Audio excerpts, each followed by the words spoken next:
Hi,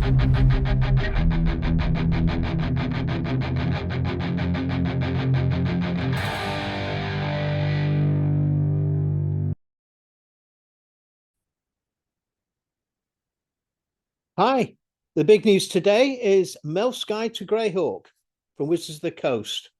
My name is Aid, and I'm a regular presenter here on Top Dice. Click subscribe and join the family, just so you don't miss any of the channel's RPG content. Now, a major announcement has basically shaken the Greyhawk community from GaryCon 18 a few days ago.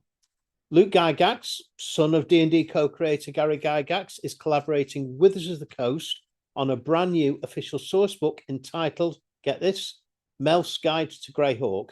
Now, this marks a bit of a significant moment in Dungeons & Dragons history. Greyhawk is one of the oldest and most beloved campaign settings. It's my favourite, but it has seen limited official support for quite some years now. But it's returning with the involvement of the person who originally played one of the characters in the original setting, Melf himself. So who's behind the book? We've got Luke Gygax, original player of Melf and lead collaborator. Wizards of the Coast, they're the publisher. Jeff Easley, legendary D&D artist, is providing the cover.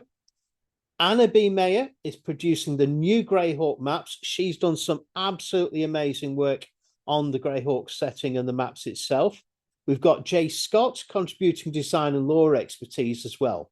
Now, we know what the cover is going to look like, as the art by legend Jeff Easley, as I've mentioned, was auctioned off for charity and won by longtime role-playing fan Vince Vaughn for the princely sum of $5,000, which I think personally was a real bargain for a unique piece of D&D history in the making, which in effect it is. Now, the art looks good. I must say it isn't my favourite. I'm more in the Larry Elmore camp, but yeah, you know what? It fits the bill well. What's inside the book itself? Well, much of the details are actually remaining under wraps at the moment, but confirmed elements include a 5.5 E Greyhawk expansion, building on the 2024 DMG setting material. We have new maps, lore, and adventure content. We've got a focus on classic Greyhawk themes and tone, and we've got additional adventures written by Luke Gygax. This project really seems to be part of a broader effort to reconnect the Gygax family and reintroduce classic settings to the modern audience, which isn't a bad thing. Now, the release date hasn't been announced yet, but speculation points it towards 2027. We might see it in 2026, but just hold that thought there. Now, there have been some rumblings already from certain sections of the gaming community that aren't happy with this. Basically, this is due to the Wizards of the Coast involvement. Old school Greyhawk fans saying they won't touch anything Wizards do, etc. But you know what? Get a grip. The winners in that are rather the sad and pathetic so-called influencers who love boosting controversy to increase their own viewer count. That's it. 2 weeks' time, they'll be doing another D&D related show saying how great it is. You know, the vids with the old, oh, I'm done with 5th edition. Yeah, right, anyway. Enough of that. So, what exactly have we got with Melf? Who is he? Right, well, before we dive deeper into the lore itself, let's look at the bigger question. Who exactly is Melf? Now, Melf was also known as Prince Brightflame. He's a grey elven archmage from the kingdom of Selene.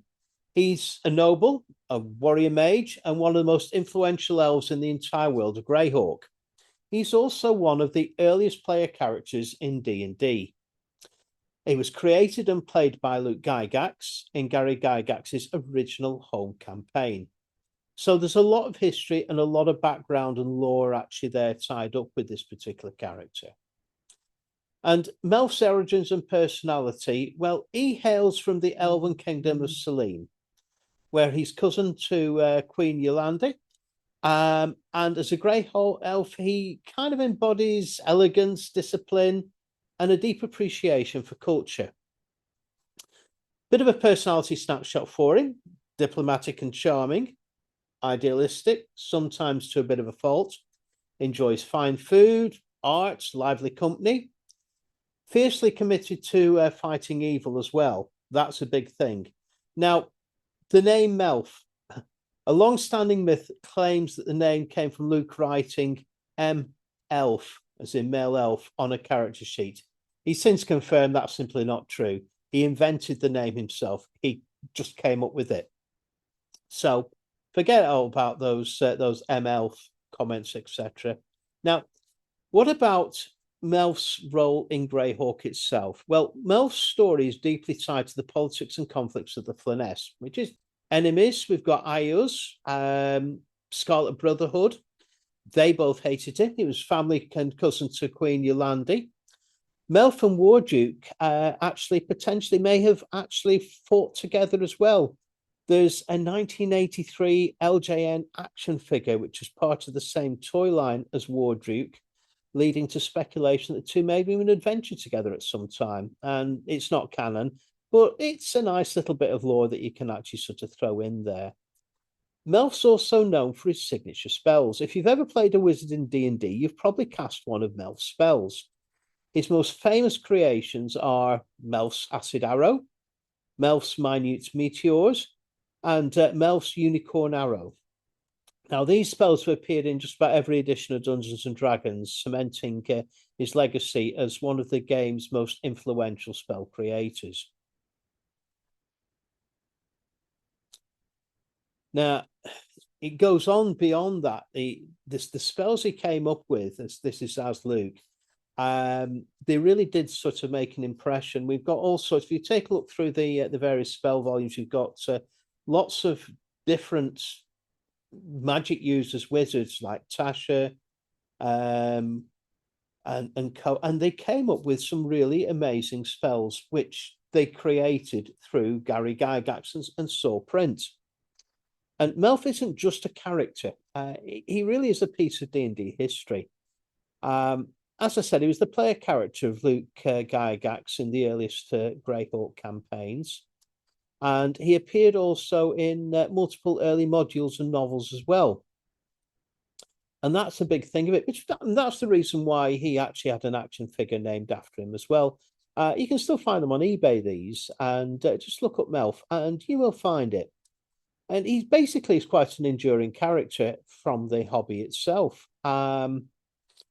I came across him many, many, many years ago, and must admit, I didn't know he was related to Luke Gygax or anything else back in the day. It's well before the days of internet, and he appeared as an NPC in several of my campaigns, which went on from about 1981 to 1987. I think he appeared personally in 3 or 4 of those adventures, and played quite an extensive part actually in it. Melf as a character also co-authored a treatise of universal astronomy and weapons of the ether with Mordenkainen. Now, a different Prince Brightflame appears in the Fiendish Codex 1 as well, which is possibly a distant relative of Melf. And he also appears in the game Idle Champions of the Forgotten Realms, which is a bit of an unusual setup considering he is very much Greyhawk. So there you go. He's more than a cornerstone of Dungeons & Dragons history. And with Melf's Guide to the Greyhawk on the horizon, we're about to see the world of Earth through the eyes of one of its greatest heroes. Bring it on, I say. I'm looking forward to it. My name's Aid. Like, subscribe, and I'll see you in more Top Dice. Thanks very much for your time. And if you've got any questions or anything you'd like me to feature, please let me know.